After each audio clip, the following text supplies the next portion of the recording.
L'omniprésence du populisme est l'un des éléments marquants de l'après-récession. Le pouvoir du peuple a ébranlé le monde lorsque, en Tunisie, il a renversé une autocratie partielle, solide, comme le ROC, ce qui a déclenché une vague qui a balayé l'Afrique du Nord et le monde arabe à une vitesse stupéfiante. L'expression de ce pouvoir populaire ne s'est pas arrêtée là. Il a gagné l'Occident et s'est exprimé lors des manifestations très médiatisées s'inscrivant dans le mouvement occupant et depuis, il n'a cessé de se renforcer. Les mouvements populistes constituent désormais une menace crédible aux élections et, dans certains cas prédominants, ils ont permis l'émergence d'un nouveau genre de dirigeantes au tempérament irréfléchi, ce qui pose un grave danger pour les vues traditionnelles. Alors, comment les choses évolueront-elles? Chez l'humain, l'instinct de survie est une puissante force. Lorsqu'ils sentent leur vie ou leur gagne-pain menacés par une grave récession ou d'importants changements structurels, des personnes d'habitude dociles peuvent réagir de façon étonnante et à une vitesse surprenante dans un monde ultra-technologique dominé par les médias de communication. Voyant ses espoirs anéantis, un vendeur de fruits de Tunis s'est immolé par le feu. Cet événement a galvanisé toute une nation et a donné naissance à un mouvement de contestation qui a fait tomber un régime autoritaire en quelques jours.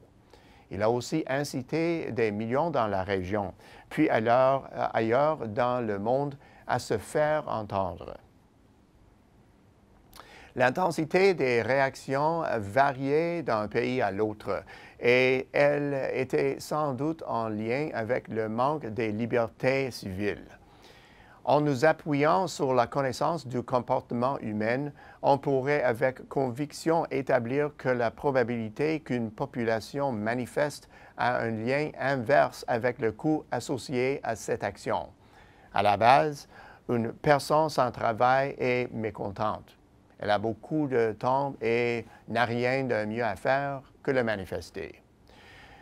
Si la situation empire et qu'elle a faim, elle peut se consoler en se disant qu'en prison, elle sera nourrie. Et si cette personne est privée de tout espoir, sa vie même semble sans valeur, comme l'a illustré l'incident tragique en Tunisie.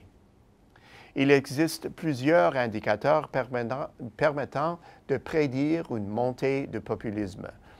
D'un point de vue économique, le taux de chômage est d'une importance capitale.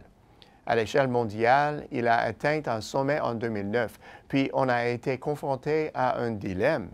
Depuis, les taux de chômage sont en constante diminution et aux États-Unis et dans l'Union européenne, ils atteignent ou s'approchent des creux historiques.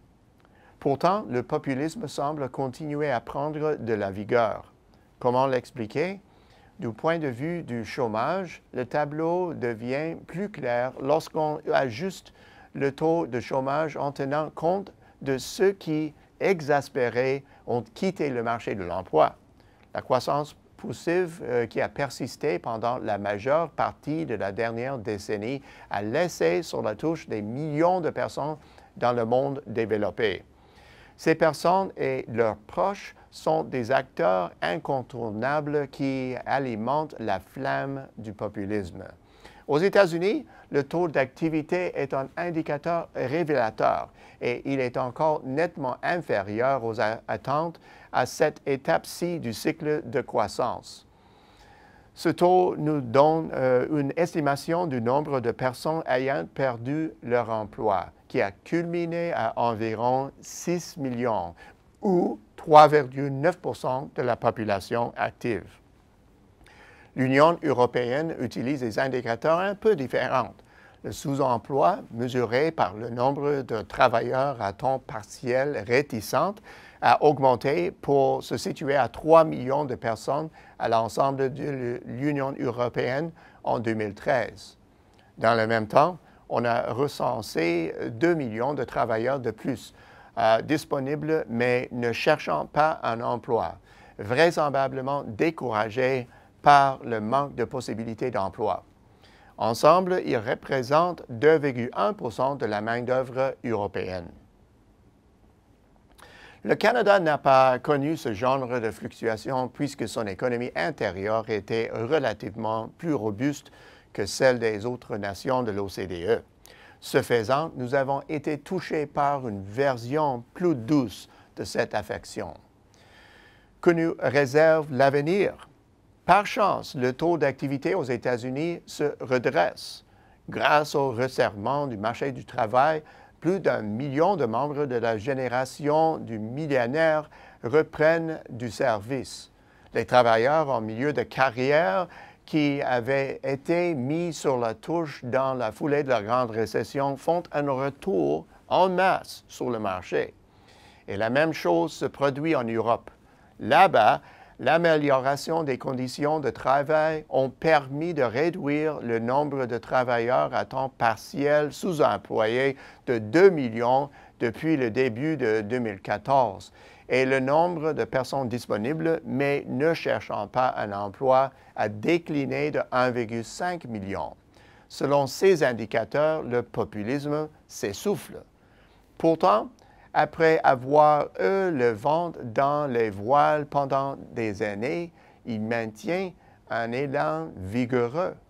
Comme nous l'a appris la grande récession, le contexte peut s'améliorer, mais les mécontents n'oublient pas facilement. Au bout du compte, la fin du populisme ne semble pas proche, mais l'un de ses principaux contributeurs, le chômage, est en diminution, alors qu'on observe une progression de l'emploi, des salaires et du bien-être en général.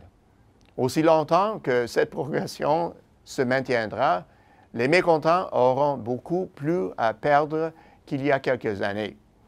Il reste à voir si la voix des mécontents et leur remise en cause du statu quo se fera moins insistante. À la semaine prochaine, c'est Peter Hall.